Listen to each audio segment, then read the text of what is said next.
Merry Christmas. As we worship together and study the coming of Jesus Christ, I felt it appropriate to include Psalm chapter 8.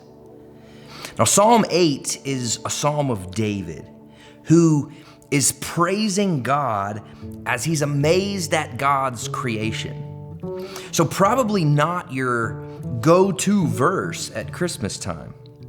But when we pair Psalm chapter 8 with Hebrews chapter 2, I think it becomes a very necessary text for us to look at in preparing for the coming of the Son of Man. Psalm chapter 8 starts with exaltation, right? In Psalm chapter 8 verse 1 and Psalm chapter 8 verse 9, the beginning and the ending, you find the same exact thing. David says, "O Lord, our Lord, how majestic is your name in all of the earth." That's called worship.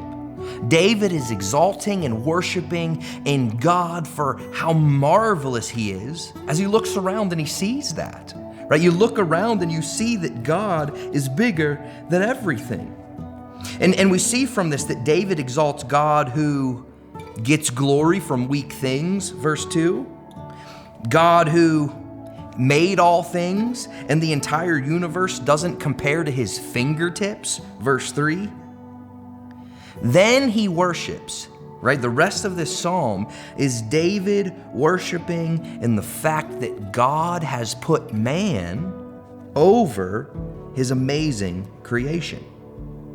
Right? So man has dominion over the other things. Man can tame beasts. Man can, Adam named the animals. There's some amazing aspect to the fact that God has put man over these great things that he created. But the language that he uses, this is what's important.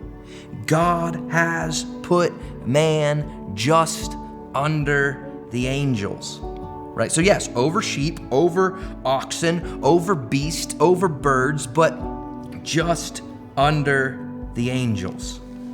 Now, when we turn to Hebrews chapter 2, this amazing chapter in your New Testament, they quote Psalm chapter 8. Right? In verses 5 down through 8, you see the author of Hebrews setting this thing up, quoting that exact passage and giving us that language. God made man lower than the angels.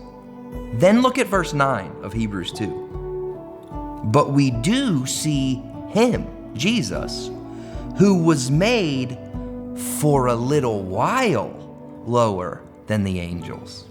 You see how the author of Hebrews is borrowing his language from David in Psalm chapter 8?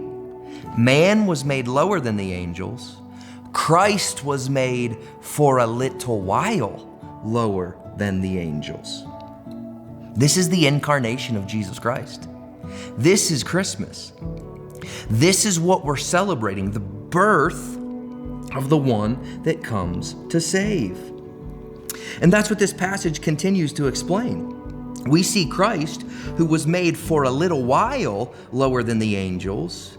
He came to suffer the suffering of death, be crowned with glory and honor, so that by the grace of God, he might taste death for everyone. He came to die on behalf of God's people, for it was fitting for him, from whom are all things, so he's the creator, and through whom are all things, he's the sustainer of it all, and it all belongs to him, in bringing many sons to glory, to perfect the author of salvation through suffering.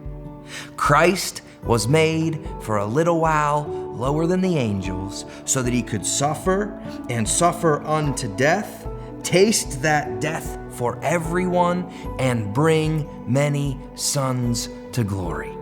That's the celebration of the incarnation of Jesus Christ. So while David worships in the creation of Jesus, the language that he uses gets borrowed by the New Testament writer to help us see that Jesus became man for a little while to die for man and redeem man. That is what we celebrate. That is what makes Christmas amazing.